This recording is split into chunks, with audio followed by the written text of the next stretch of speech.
So, hello everyone. I hope you guys are having a great Saturday. Today is episode 9 of Conversation series with Women of Substance, and this is one conversation that I was really looking forward to because I was sure it's going to be a very interesting one. So, our guest for today is someone I met through dance. She walked into my class, my dance class, to learn Kuchipudi from me over a year ago. And very quickly, I found out and I realized that she is someone who has been associated with the corporate industry for the last 20 years. She is a technology professional who has had the unique opportunity of building the foundations for companies like NIIT, Google, Facebook, and Uber in their very early stages. She's been in the industry for the last 20 years. And apart from her regular job of running digitization for Uber globally, she now focuses on mentoring the younger crop for taking on strategic roles that will change the world in the future. She's a mother, a wife, a daughter, and a daughter in law. But most importantly, she identifies herself as someone who believes in making every single day count for her personally. So, I welcome our guest for today, Kalpana Behara, to join our conversation and let's start off. Hi, Kalpana. Hi. This is so interesting, I must say, even before I start asking you questions, because this is the only time I can say this in all the conversations. Like just over an hour ago, we were in class and I was your teacher and you were my student. And right now, I am a person who is also from the corporate industry, but a lot more junior to you in terms of experience. And I really am inspired by the fact that you are so open to learning and you're so approachable and you're so inspiring with the work you've been doing for over 20 years in the corporate industry. So, can you tell us a little bit about how your journey began and how you got where you are at today? Yeah, first of all, Amy, you're always my guru. Doesn't matter when we are having a conversation like this or when you are telling me I'm not doing something right, you're always my guru. Thank Um, you. my journey, I would the way I would explain my journey is I just got lucky, Amy. I was just at the right place at the right time. I mean, no great pedigree. Like I haven't studied in big schools, and I don't have fancy degrees. My parents worked for Indian Railways, so I studied in railway school, free education throughout my life. Um, and I think I just took a chance, I and that worked. Wow. um, when every time there was an opportunity, like the only right thing I did in life, very deliberately, everything else happened, but what I did deliberately was whenever life put two options in front of me, one which is easy, safe, well trodden, and another one like crazy, complicated and never walked on before, and 90% chance of failure, I always picked the difficult one. My father wanted me to write the railway entrance exam. I even forgot what it is called now, RRB exam. And he wanted me to quietly join railways, and lead a fantastic life, and I'm sure that my life would have been fantastic. I mean, I have nothing against Indian Railways, but I decided to move and join an IIT during a time when computer science as a degree did not exist. Okay. People did not, as the world 20 years ago was very different. Right. Computer science was very, very new. NIIT was one of the very few places where you could go and study, and it was very expensive. And I remember, I think half of my parents' earnings went into funding that. And I'm so thankful my parents did that. But after that, I think I just picked up things that felt difficult, and I thought, I mean, what is the worst thing that can happen? And that really worked for me throughout my life, and that's exactly how I live my life even today. Right, right. Wow. You've been in the industry for 20 years now, Kalpana. If there is something that you could share with us which you learned from being in the corporate industry for 20 years now, what would that be? That would I would say, I mean, I would repeat what I just said, right? We are living in a world that is changing so quickly. Very different from our parents, where, like, you know, you join a company or you join an establishment and then you retire from there very proudly after 25, 30 years. We don't have that kind of world as of today. No matter what you do, no matter which company you work in, no matter which field you pick, you will have to constantly reinvent yourself. Mm.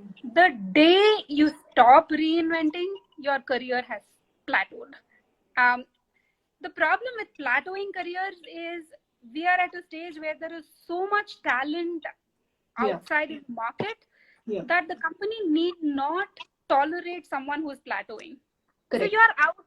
Someone else who is, like, you know, more excited to keep uh, going up is the one who Yes. gets hired. So I guess, like, you know, my one advice to anybody in corporate world building their career at whatever stage they are in, don't become irrelevant.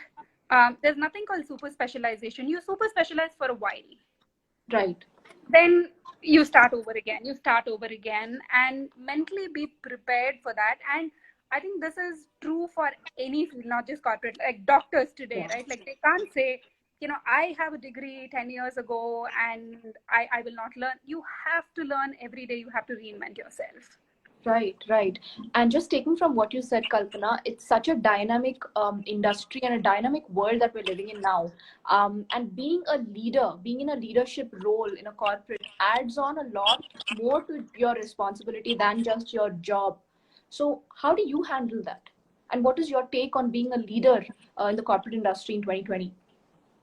Could say, to be very honest, Amy, leadership stems from a couple of things. Like, you just need to be a good decision maker, and you can practice being a decision maker anywhere. Like, you know, I mean, even will I buy groceries from a local vegetable vendor versus will I go to, like, this fancy, Mm. supermarket that has all packaged stuff? That's a decision you make, and there are consequences one way or the other. There are small consequences, but there are consequences. But if Right. you look at your life as just a series of decisions you take, you're building leadership skills. Because what does a leader do? A leader is supposed to take a decision on what the next steps should be when there is a problem. The Right. problem can be of two types, right? Something is broken and it needs to be fixed, or there is a new opportunity that we've never ventured into. What do we do now? Those Yeah. are the big risks we take on a daily basis. And if you boil it down, it's just building your confidence, building your Mm. instinct of knowing what are the pros and cons of each decision you take. And Yes. over a period of time, you know, that becomes your bread and butter, and that is what kind of, like, will help you survive in that leadership position. Right, right. And if you could tell us a little bit about being a woman in the corporate industry, Kalpana. You started off 20 years ago when things were very different. Of course, now things are a lot more easier, I would say, for women as compared to then. But how has the evolution of women's um, importance in the corporate industry been, according to you? Can you tell us a little bit about diversity in the workplace? Yeah, my first dream job was to become a hardware technician. Uh, Okay. my, my dad is very creative, and he used to always build stuff at home. Okay. And I kind of, like, I still am very, very drawn to doing things with hand. Yes. And becoming a hardware professional was, like, you know, this crazy, I really want that dream kind of a thing. So when I joined NIIT, my first preference was, can I just help out in the lab, in the computer lab? Mm. I wasn't given an opportunity because the excuse that was given to me was that, you know, we will have to physically move machines from one place to the other all the time. You're a girl, you won't be able to do it. Mm. um, I mean, it wasn't this harsh, but someone just, Yeah. like, sat me down and said, like, you won't be able to survive. Like, you know, I mean, where will you do all of this? And I fell for it, and I just, like, stepped away. So yeah, I mean, there is that notion of what a woman can do, what a woman cannot do. Over a period of time, I realized that that may not be that may not be true. I mean, it's just the Mm. way we are culturally brought up. Correct. in terms of what is accepted behavior from a woman and what is accepted behavior from a man. Yeah. And what I would say in terms of diversity is, in all the 20 years, Amy, I have never seen anybody blatantly putting me down because of my gender. I've been lucky. Everybody liked me. I liked everybody. Like, what I felt is it's very important for me not to fall for those Right. stereotypes. Yes. Yes.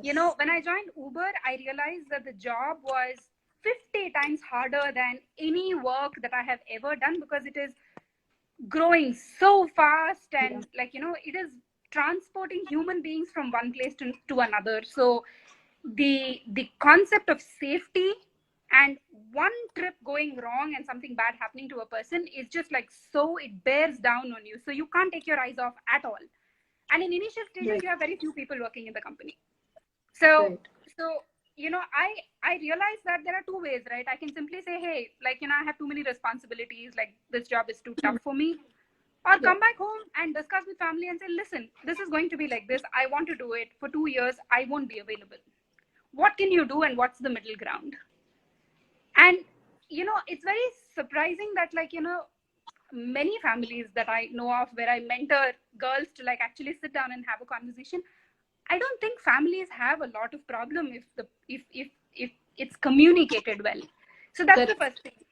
Right. Break out of your stereotypes in your mind, and also don't be angry that others have certain expectations Yes. from you as a woman. It's all right. They've also been brought up that way, just like you've been brought up. Right. Again, communication, just saying it's all right, I'm fit to do this job, I want to do it, allow me to at least test, and then we will have a conversation if it's not working. So Hmm. I am, I'm not a feminist who is very strongly feminist in the sense that, equality is very important and all of that. But Yeah. Yeah. I'm also somebody who believes that having empathy and understanding where the other person's coming from and talking it out or proving your point also works. And it has Yeah. worked for me all the time. So Yeah. there are just multiple ways of how you handle the problem of diversity. Is there a problem of diversity? Absolutely. Any industry that you look at, at the lowest rungs, beginner job, you will see that there's almost 50-50 Yeah. men and women. Hmm. As you go up, Yeah. how many women leaders do you know? Right. How many male leaders do you know? So it's important for women to kind of believe that it's not impossible to do any of these jobs. We've all had good education, good backing, good Yes. family values. It's just a question of telling yourself, what would happen if I pick it up? Because it's not a prison. You can always leave something if it doesn't work for you, but not even trying. Trying. I Right. would I would really push everyone, men and women, to say, if you're scared, definitely try it. Right. That's an amazing line, Kalpana. So you did mention that physical activities, challenging activities, and mental activities are something that attracted you. So pushing yourself to these limits, was this something that you were always drawn to, or did being in the corporate industry kind of help you hone these skills? I lead two lives, Amy. My Hmm. job is one life, everything outside job is another life. So I take my work-life balance very, very seriously. And Yeah. for me, work-life balance is not, okay, I don't have anything to do, I can sleep for an hour. And Hmm. for me, I need to lead a very fulfilling, active life.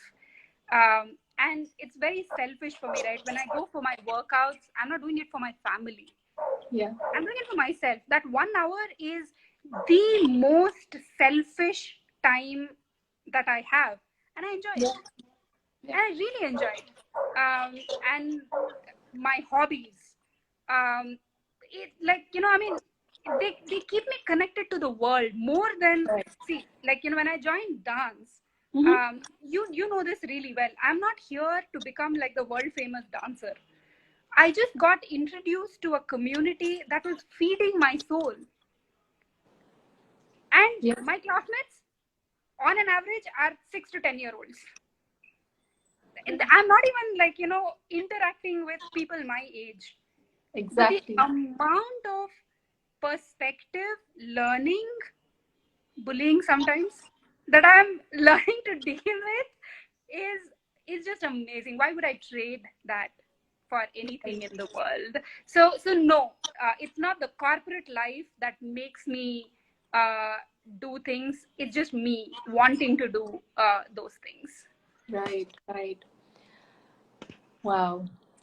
So Kalpana, is if there's something you could share with us, like every decade of your life, you would have probably, had, because you look like somebody who has set goals for yourself. So could you share with us what your goals were and what every decade of your life kind of taught you? Right, right. Yeah, sure. I was a good student. I was an all-rounder when I was in school. Even in school, like it was not just academics. I was the school leader. I was in Scouts and Guides. I traveled extensively.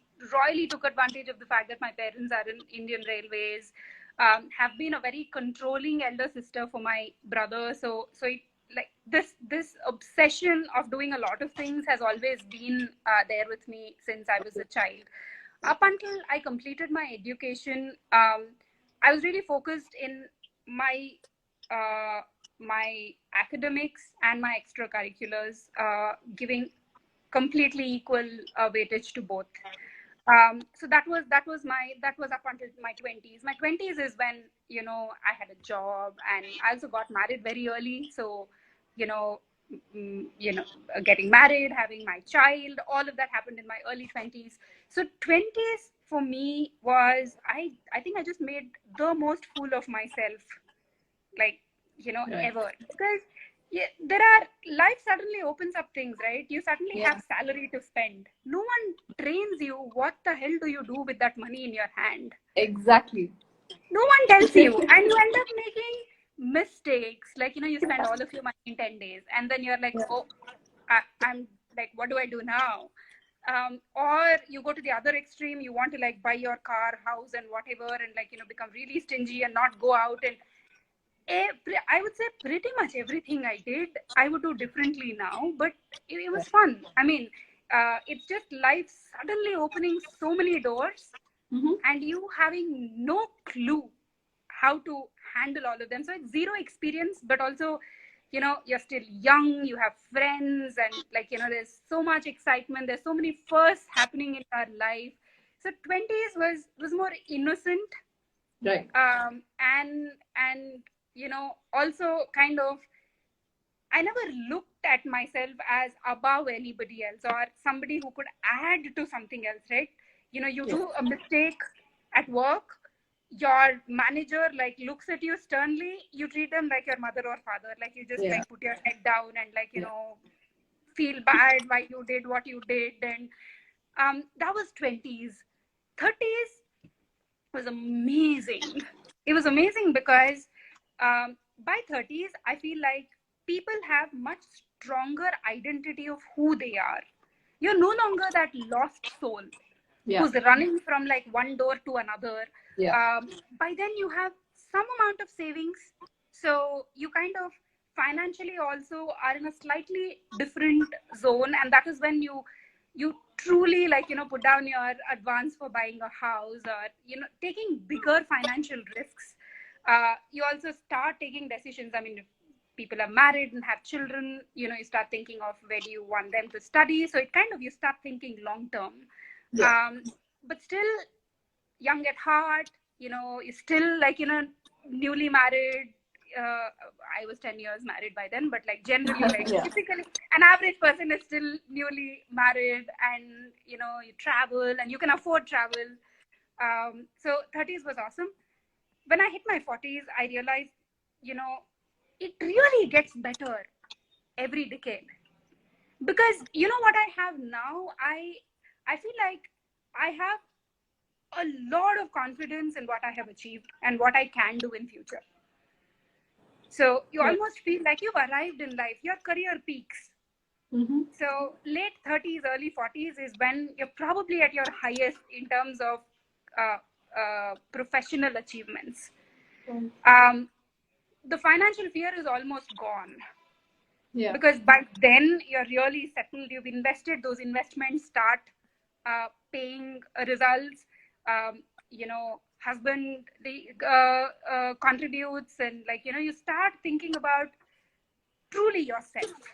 I Mm-hmm. mean, for me, I want my 40s to be a decade where I do not want to regret not trying or doing anything that my heart deserves. That's amazing. And there is also no sense of right or wrong. I mean, I don't care what people think, what is right or wrong. I have a Were you moral always this compass. way, Kalpana? Sorry to interrupt you. Were you always the kind of person who didn't really care too much about what people thought? No, Amy, I did not. I did not. And it's not, I mean, it's not out of arrogance. Right. It is owning up to the actions, right? And I'll share something with you that I have not been sharing too often of late. I eloped and got married. So I went completely against my parents. I literally ran away, took my certificates from my dad's cupboard when he was sleeping, and packed a small bag and literally ran away and got married with my husband. And I was what, 21 when I did that. I would not have done it.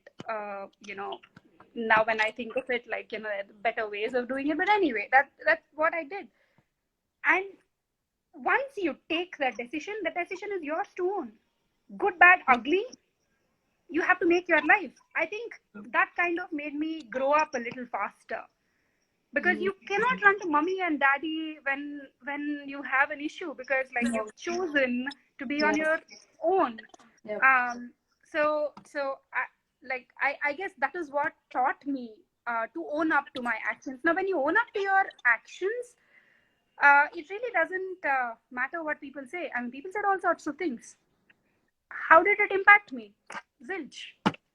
I led a great life. um, I also want to think that people who say it probably are saying it because of concern. Sure.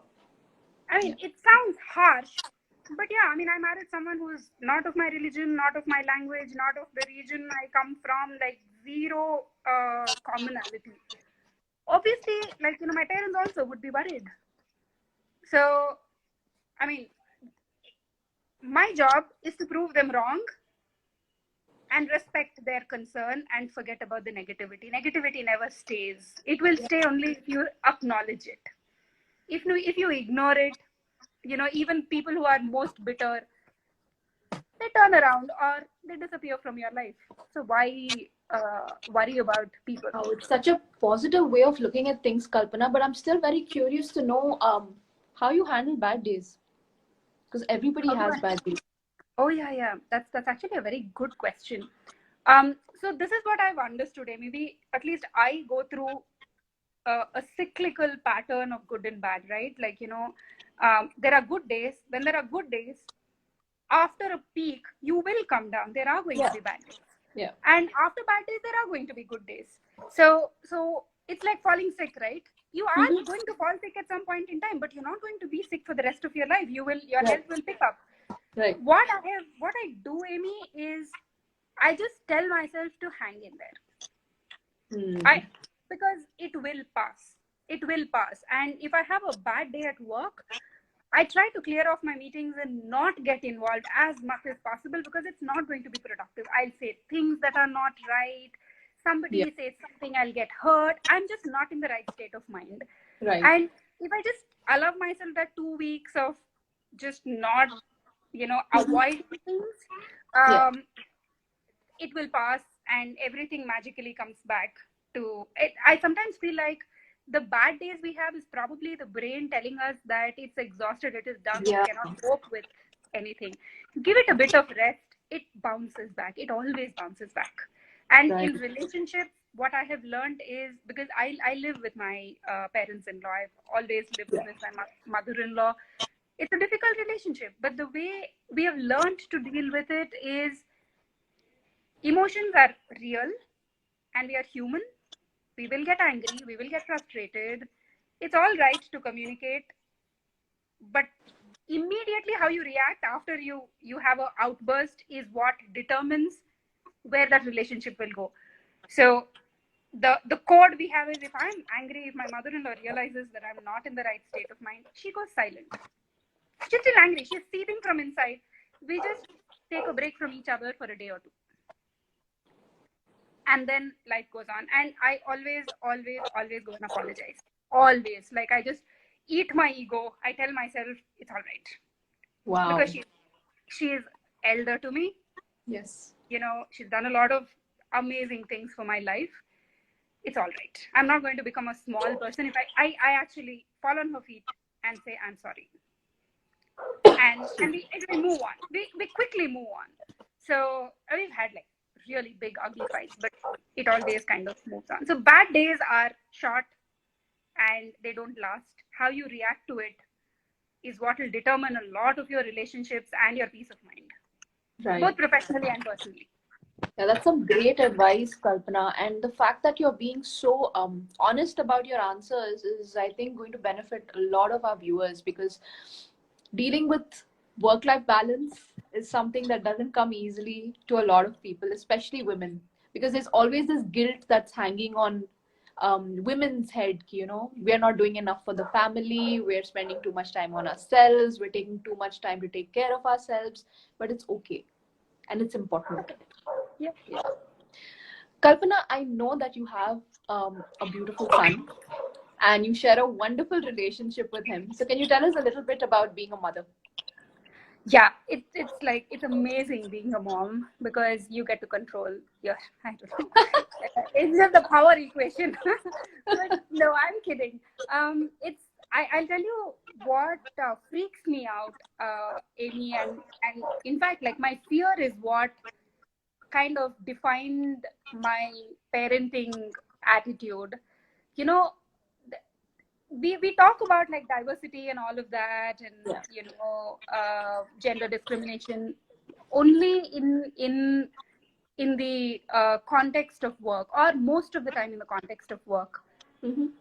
But if you actually look at how some of the traditions that have been passed on to us, some of how society has defined people should fit into their gender stereotypes.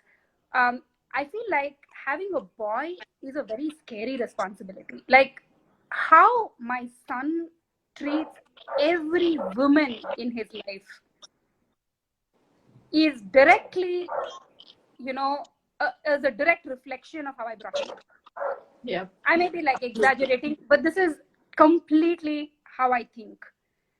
And for me to be able to have those delicate conversation, he's 16 now, he's 17, in fact, like he just turned 17.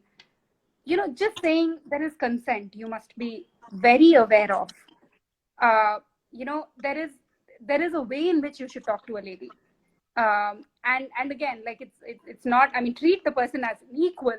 Yeah. But at the same time, there are a lot of things that get misunderstood, and like, I mean, you always will have to be in your right behavior, Correct. and treat people the right way, right from, like, I mean, he has a girlfriend. I don't want my mother-in-law. Does he know you know? Or did you figure it out? We talk about it. Okay, great. Me and my husband know about it. My mother-in-law does. She's in the Okay. other room. So I don't want her. So, when we talk about, like, they go out on a date, and how do you split the bill? What is the right thing to do? It's so simple, but I feel like someone has to talk through. Correct. And not another 16-year-old or a 17-year-old. Someone who knows, what is right and what is wrong. And, when is it that you're probably not treating the other person equal? When is it that you're probably being rude? Little things like these, I feel like you can have conversations like these with your children only if the communication is really, really open.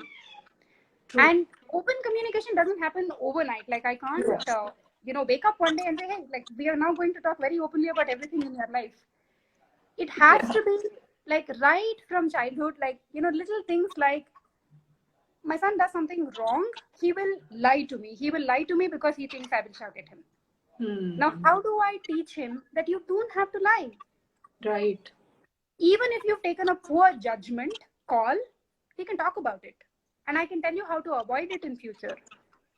And I can tell you how to apologize to right people now. I mean, if you've hurt me because you cheated in an exam and you got caught, I'm going to tell you why cheating is bad. But if you hide it from me, you just like, not giving me an opportunity to like give you a perspective. And at the end of the And day, you probably even go to the wrong person to get the wrong advice. Yeah. exactly. Also, I have learned something, that I cannot control his life. I can just Yes. talk to him. How he chooses to behave is completely his, and I promise him always not to judge him. So That's I mean, amazing, Kalpana. again, see, you and I have been 16, 17-year-olds who has Yes. not cheated in exam. So he comes and says, Ma, don't come into my room. I have not prepared for the exam. There's somebody who's going to help me. I'm like, dude, we've spoken about like it, but if it's a choice you are making and you're willing to handle the consequence, it's your life. I mean, I can't stand there and make sure that you're not cheating and you're choosing to do something that's not right. But as long as you know why you're doing it and you are ready to handle the consequences, you're an adult. I'm not going to treat you like a child. And I think that is what kind of allows him to just tell me too, because I just let him be.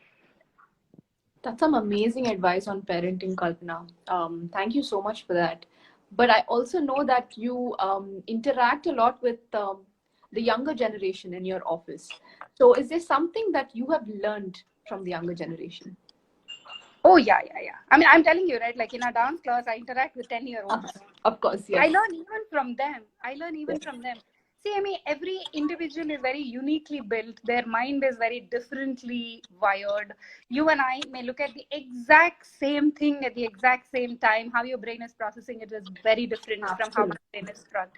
Especially with young people, like, if you go back to what I said about my 20s, 30s, and 40s, I'm wiser now, but I've also lost that innocence. I don't know how to make mistakes anymore. Yeah. And Yeah. it's not fun, right? Like, and when you interact with young people, they have a very different outlook to life. Yes. They have something that I have lost. Yeah. So it's always a give and take. And I feel like another reason why I specifically want to understand today's generation is because I have a young son. I don't want Right. to become irrelevant. I don't want to be that cool mom who, like, dances hip hop with him. That's weird. But when he talks, I must at least know where he's coming from, what his influences are, like what is today's world. I mean, things are changing. So just being in the know without being too interfering, I guess. And also, like, professionally interacting with young professionals, uh, I have a very, very strong desire to kind of tell them about the mistakes I made, and save some time. Like, I mean, you're unnecessarily being hung up. Like, just move on. And somebody has to tell them some things from time to time. And I don't mind being that person. Right.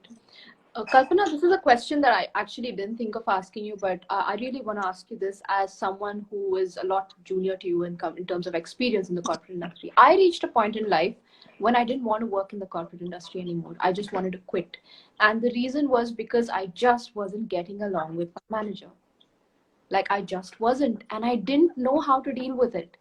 So, what would be your advice to youngsters when they reach a point like that? Because quitting is probably not the best thing to do. Amy, I'll ask you one question. Yeah.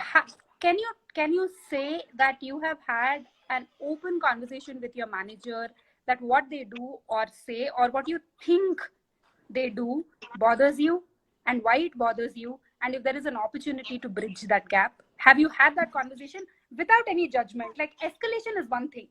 Yeah. Say, you did this, you did this, you did this, you did this. I don't think it's fair. But Correct. just Right. being honest about your feelings and just saying, hey, you call out everybody in the room but me. It may not be intentional, but do you know that it bothers me? And it Yeah. makes me feel like I'm not doing what you want me to do. Right. How can we bridge this? Yeah. What can I do to help you? How can you help me? Because I'm not in the right state of mind and I need your help. Have Correct. you had that conversation? If you haven't had that conversation, then that relationship can still be saved. If you've Right. had that conversation and nothing changes, move away. You don't have to be in a toxic relationship. Listen, you're talented. You are in that company because the company needs you Right. as much as you need the job. We are not Right. in recession. India is a land of opportunities.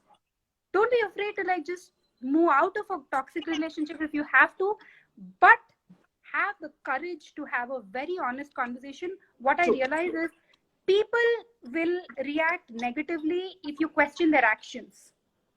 But you can't react negatively if you say, that action made me feel this way and I don't want to feel this way. If you bring it down to your feelings Yes. and how you don't want to be hurt, irrespective of what action is taken, Right. you're connecting at a very basic human level without Right. judgment. And that is true for any relationship in life, Amy. Yeah. So, Absolutely. especially in a manager relationship, Mm-hmm. uh, definitely have the conversation. 9 out of 10 times, It things will works. get better. But you Yes. know why? We have this unique. Every human being has this world view that they are right, and everybody else is Absolutely. relatively right or wrong. Right. Every single, we cannot rewire our brains. That's how we are made. Yeah. So from your manager's perspective, they are being completely correct, fair, and right. Yeah. They're not doing anything wrong. It is you who think they are doing wrong and they who think you're doing wrong. Yeah. So if you can step away from that and talk about, I feel hurt, you start mending relationships. And learning that is very important, Amy, because you can't walk away from every relationship that Yeah. makes you feel That's so, uncomfortable. You can't. It's a you small can't. world at the end of the day. That's so true. And that's a great advice, Kalpana, because not just me, I know a lot of people who quit because they just can't handle dealing with people. They're amazing at their job, but they just don't know how to deal with people. So that's You some learn, great by the way. advice. By the way, you will learn over a period of time. It's just lack of experience that makes us Right. uh, don't foster those feelings. I mean, you will have to push yourself to optimism and positivity, and life will teach you over a period of time anyway. True, true. Okay, Kalpana, now I'm going to ask you something related to your hobbies. So you learn the flute, you learn Indian classical dancing, and from what I know of you, I know that you're interested in Indian art and culture. So can you tell us a little bit about your interest in Indian art and culture, your perspective towards the Indian art and culture? You had a very big role to play in that. I've never told you this. So this is actually a story about you. So what happened was, I mean, I travel a lot, right? So Yes. the last, I think, significant travel I did was, a year ago, December 15th. I just came back from a 15-day expedition to Antarctica. I mean, I didn't have it in mind that I want to travel all 7 continents, but I really wanted to go to Antarctica. Hindsight, bad decision. People, it's not a tourist site. It's a very pristine environment that should not be tampered with. I'm very ashamed that I went. And I will advise people to like just keep away. Like that's one place that is completely untouched. It should remain untouched. But anyway, I was sitting there on an iceberg and I was thinking, okay, this is a milestone. I mean, I've visited, 7 continents. I've traveled a lot. What next? And that is when I realized that wait, I don't know my country, my heritage as well. Why am I kind of looking? Um, are you there? Yeah, yeah, I'm here. I'm here. Yeah, yeah. So I was like, why am I looking out? But how much do I know about my own heritage? And that thought kept bothering me. And I really wanted to do something about it. I think I came back on December 18th, uh, and I opened my Facebook or something, and I saw this little post from our Sacred Space saying Kuchpudi classes starting from 1st January by Amy Kumar. I looked you up. I watched some of your videos, and then I was like, this is something that this is my. I'll have to start here because I'm again I'm not a dancer, but I was like, our music and art has so much heritage, especially oral tradition that is packed in it, that I felt like this is completely unknown territory for me, which I'm very proud of, but I don't know what it is. I'm like a lot of Indians where when you talk to somebody from outside of India, you talk about your art, culture, and all of that. Go one level deeper, you actually don't know anything. You don't know. That's so true. I was like, no. I really need to get used to this. I'm telling you, stepping into your class was probably the bravest thing I have ever done in my life. So Wow. I vividly remember that day. It was Saturday. Your class was at 5 o'clock, and Sacred Space is like very close to my house. Got dressed up, wore my chappal, and I like determination. I was like, I'm going to do this. And I remember walking down and seeing your class and people dancing. I was intimidated. I don't know what that world is, but I was like, okay, this is something that I'm really going to get into. And once I understood that, I realized that, vocal singing tradition, dancing, and instruments, especially instruments that originate from India. Yeah. Um, uh, I may not be like, again, the best artist, but just through learning, there is so much I can soak in. Correct. And like, very lucky to find a very good guru for my flute. My son teaches me vocal singing, by the way. Like, Wow. we learn online, but he's a much more talented singer. So, like, we self learn. But then what all of this is teaching me is it's all connected. The sense of rhythm that we learn in dance is the same thing that you use while playing a tabla, is the same thing that you use when you're singing, is the same thing when you're switching from first speed to third speed on flute. Yeah. Just today, our lesson was on different talas, the Tishram, Chaturashram, Mishram. They were not calling it that, but I was like, I know it. I've learned it. I know it. It's the same thing. It's amazing, Amy. I think like you just started me on a journey that will stay with me for a really long time, until my body gives up and my brain gives up and I'm So unable sad. to learn. I am going to be like the oldest student of dance in the country. That is so amazing, Kalpana, and I don't think you realize how much you're inspiring women, not just women, people out there, people who have dedicated their lives to their jobs, which is a great thing, but they're kind of missing out on the important things in life, like picking up a flute if you want to, or stepping into a dance class. I can only imagine how many people would have thought of it but held themselves back. Yeah, but So I will also say one thing very quickly. I think it's important to find the right mentors in your life, true. because I don't want to like paint life as very rosy and nice and like you just have to take your Absolutely. decision. Again, you know it, Amy. I came so close to giving up on learning dance because I was like, Yeah. I just hit a plateau. I was not progressing. My Yeah. brain was not able to process, and I was tired of trying and trying and trying. And Yes. I was, in fact, like I also said, like, I have this pretty dress that I just want to like give away and I don't want to do this anymore. You caught me and you said, no, dance for yourself. Yeah. I mean, why are you dancing for the world? Like, this is something you want to do for yourself. Stop it if you don't want to do it for yourself. And that is the thing, right? It's about Yeah. having the right people who know you and who will hold your hand when you can no longer like, fight with your own willpower. And Correct. I'm enjoying dance so much now. I'm I'm still so studying, glad. but I'm loving it. Right. I think that's what it's all about, Kalpana. And you spoke about having the right mentors. So, can you tell us a little bit about the mentors in your life, the gurus or the inspirers? Yeah.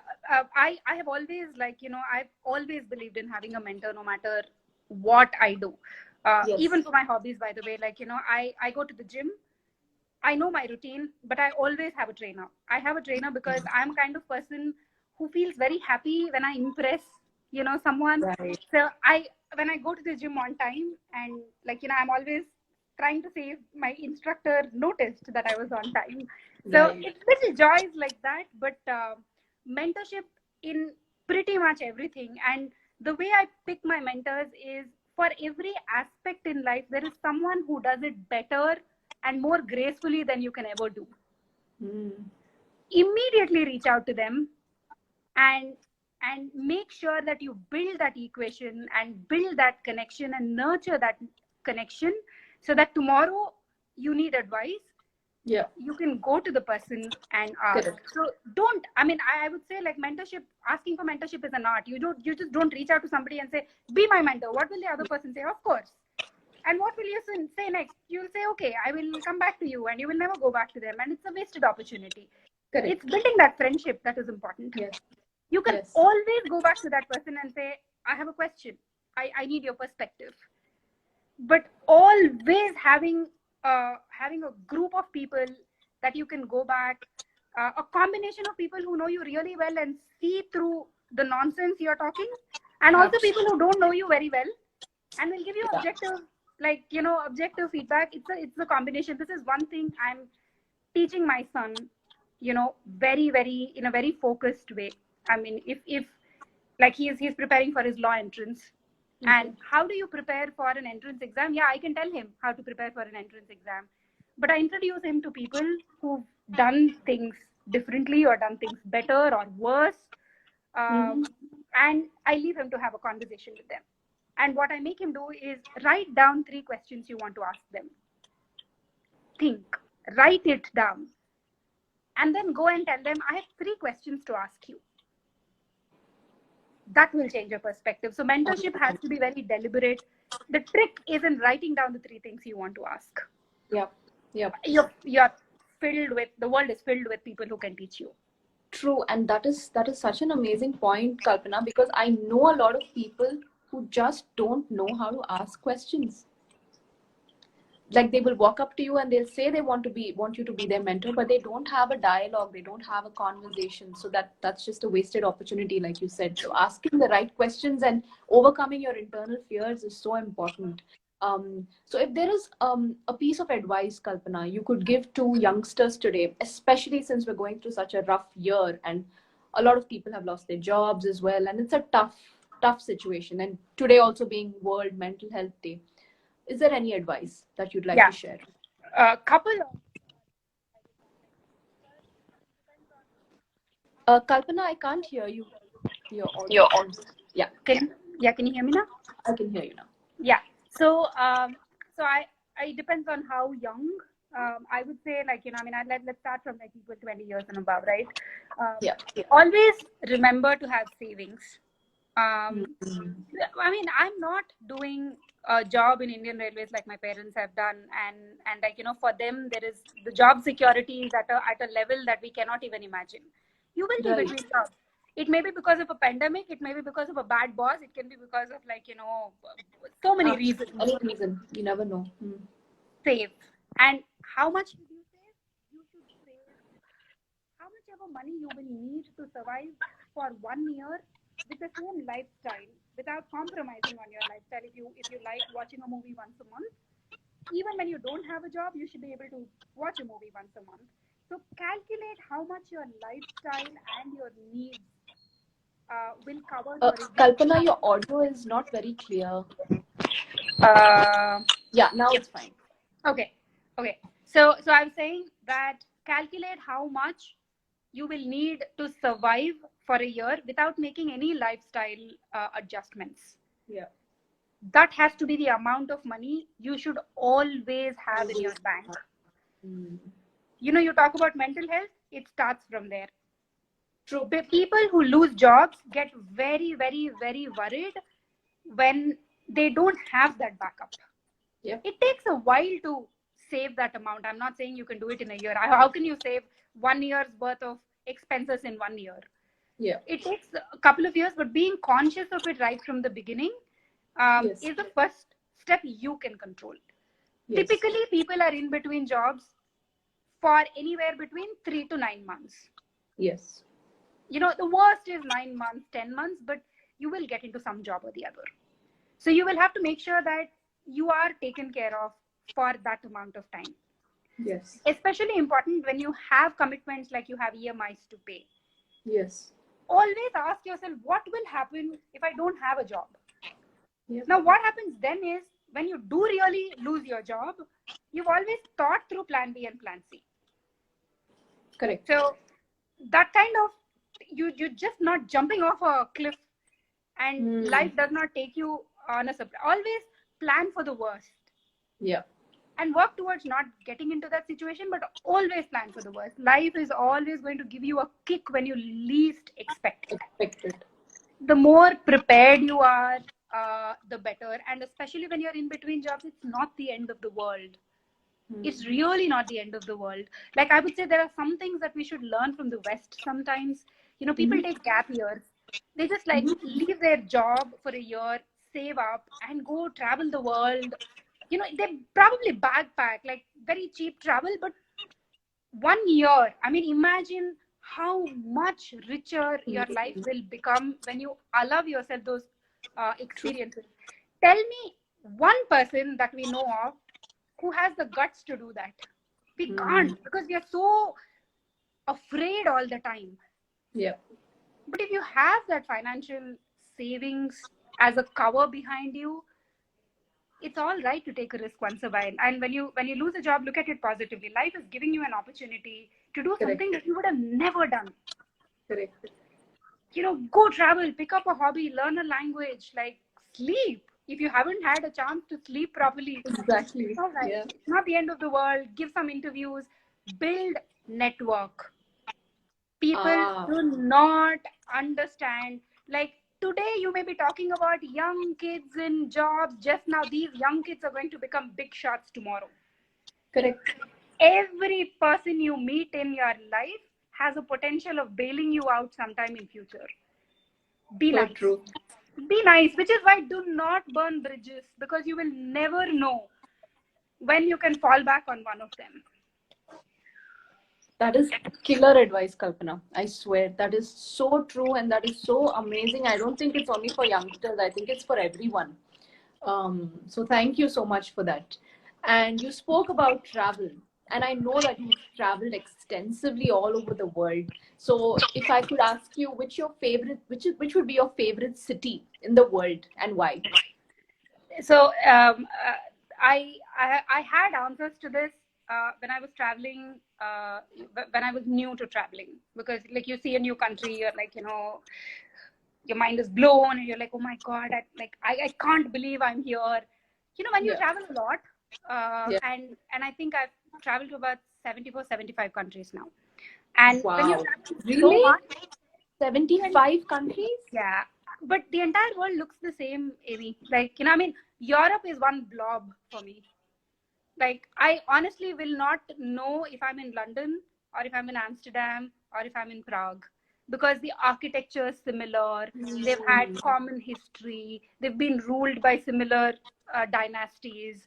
So I feel like at some point, that shine of seeing new places kind of, it just becomes like, you know, I mean, yeah, I'm going to, you know, this part of town that I've never been to, but it won't blow your mind. I mean, you probably will look a little more from your, like, you know, car window, but you're not going to be like, oh my god, I don't believe I'm in Uppal, I've never been here. So it kind of becomes like, you know, yeah, fine, another place in the world. What really I started enjoying is the culture, is people, you know, the economic you know, situation of that place, and what kind of implications it has on the people who live there. In terms of sites, I believe that Africa is one place that people should put on their list, like, you know, like, just go. Like, the magnificence of nature, you cannot find anywhere. Like, that's one place that is out of this world. uh, but every place has its own charm. I've stopped liking very urban places. If you want to have like completely mad adventure of not knowing where you will land, how you will survive the next 1 hour, go to Japan. Because you Japan. can't understand signs, they don't speak your language, it's such an advanced country, you feel like a villager, like even trying to buy a bus ticket, because they're so advanced, you just don't, like, can't comprehend. So that's a very interesting place to visit. But again, a place is a place. It's what you take from it that really makes a difference. And the similarities between cultures is mind blowing. I mean, no matter where I go, there is a connection to India that place would have had, which is so amazing, so amazing. I have met so many wonderful people around the world who I call like my close friends. And I feel like that is the most precious part of my travel. I Wow. just, it's people. Beautiful. It's really people. It's everything else is like kind of embellishments, but it's really people. Amazing. Amazing, Kalpana. It's been wonderful talking to you and really inspiring. And thank you so much for sharing so much with us. My last question for you is you are a leader. And if you had an opportunity to change one thing, what would that be and why? One thing in the entire world. Change. I would like people to be more tolerant. I would say, like, I mean, if you're Tolerance. not, yeah, if you're not tolerant, nothing else matters. I mean, you can be the most advanced civilization, most advanced country or whatever, but like, we are different people. We are tribal in nature. And it's all right to be very proud of who you are. Like, you're proud of the country, you're proud of like, the group, the community you belong to. And I personally am very, very proud of the heritage that I have inherited purely because I was born here. I didn't have a choice, but like I'm born here and I'm exceptionally proud of everything my country and my community depicts. But that doesn't mean others are wrong. Right.